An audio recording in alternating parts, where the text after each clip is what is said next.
So hello and welcome back to another video. তো আজকে কথা বলবো একটা বিষয়বস্তু নিয়ে। তো এই কিছুদিন ধরে একটা জিনিস খুব বিশেষভাবে সোশ্যাল মিডিয়া হ্যান্ডেল থেকে সব জায়গা থেকে ছড়িয়ে আছে যে রাজ চক্রবর্তী সে একটা কনটেক্সটে এই কথাটা বলে যে এখানে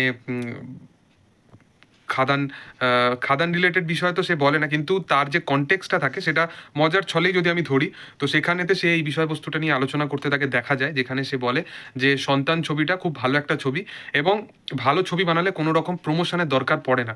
তো আমরা তো এই কিছুদিন আগে অনেক বিশেষত অনেক ছবি দেখেছি এবং তাকেও অনেক আগে ছবি প্রমোশন করতে দেখেছি। তো রাজ চক্রবর্তী এতদিন কি কোনো শুধু খারাপ ছবি বানাতো এবং এই সন্তানই কি তার একমাত্র ভালো ছবি? তো এই সমস্ত বিষয়বস্তুগুলোর ওপর না সে এমনভাবে এমন কনটেক্সটে কথাটা বলে থাকুক না কেন, আই ডোন্ট নো, কিন্তু সে যেভাবে কথাটাকে পোর্ট্রে করেছে সেই কথাটা মাধ্যম দিয়ে অনেক কিছু কোশ্চেনিং কিন্তু উঠে আসে। তো অবশ্যই আমি কনটেক্সটটা যাচ্ছি না, হয়তো সে মজার ছলেতেই বলেছে, কিন্তু তারপরেও এই বিষয়বস্তুটা নিয়ে বিশালভাবে একটা জলঘোলা হয় এখানে। প্রত্যেক শ্রেণীর মানুষেরা, বিশেষত দেবের ফ্যানেরা, তারা এই জিনিসটা তাদের পছন্দ হয়নি এবং এটা অ্যাজ ইউজুয়াল আমি যে মানুষটার ফ্যান তাকে যদি এরকম বলা হয় তো আমিও সেই জিনিসটা নিয়ে মেনে নিতে পারবো না। তো এটা বিচার করা একদমই উচিত নয় যেটা কি কনটেক্সটে সে কথাটা বলেছিল, কিন্তু যদি ভিডিওটা বিচার করে দেখা যায় আমার মনে হয় যে এটা খাদানকে ইনডাইরেক্টলি কিন্তু সে কথাগুলো বলেছে। এর সাথে সাথে সৃজিত মুখার্জি গতকালকে একটা পোস্ট করে যেখানে সে একটা দারুণ কথা লেখে। শুধু সৃজিত মুখার্জি নয়, রানা সরকারও একটা পোস্ট করে যেখানে দারুণ কথা লেখে যে এই ইন্ডাস্ট্রির মধ্যে প্রথমত এই জিনিসটা অ্যাকচুয়ালি রাজ চক্রবর্তীর মতো মানুষের অন্তত বোঝা উচিত ছিল। আমি এই কারণেই কনটেক্সটের কথাটা বলছি। কারণটা হচ্ছে এই ইন্ডাস্ট্রিতে প্রথম কথা, লাস্ট ৫-৬ বছরে একটা মানুষই শুধুমাত্র সে অ্যাকশন ধর্মীয় কাজ করেছে এবং তারপরে কিন্তু সেইভাবে কিন্তু অ্যাকশন ধর্মীয় কাজ কিন্তু হয়নি।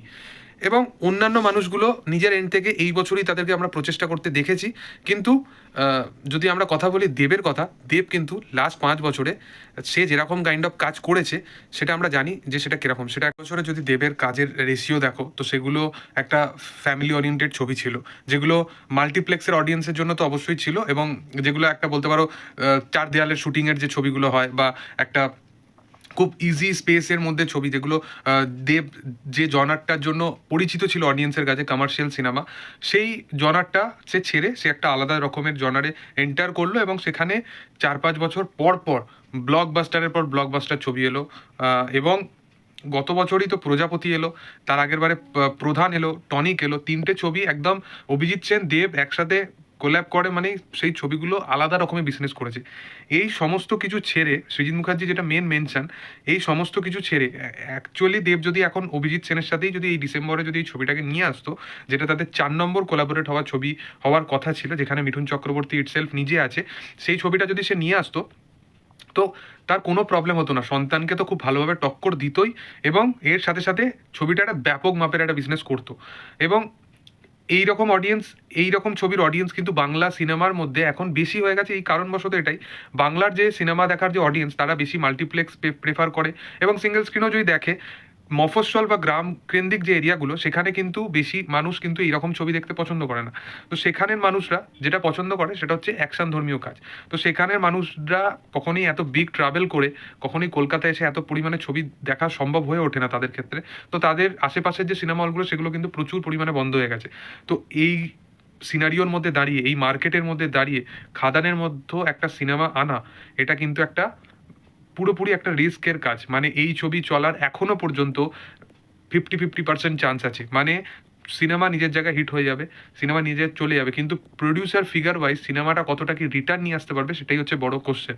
এই কারণবশত খাদানে একটা স্ট্রং প্রমোশনের কিন্তু ডিমান্ড রাখতো এবং সেই জিনিসটাই সে করছে। তো এটা একটা বড় মানে উদাহরণ বলতে পারো বা রিপ্লাই বলতে পারো।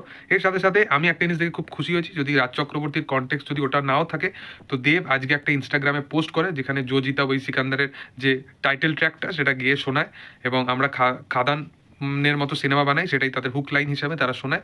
তো বোঝা যায় যে ইনডাইরেক্টলি যদি তুমিও কোনো কথা বলতে পারো তো সেও রিপ্লাই দিতে পারে, এটাই হচ্ছে ব্যাপার।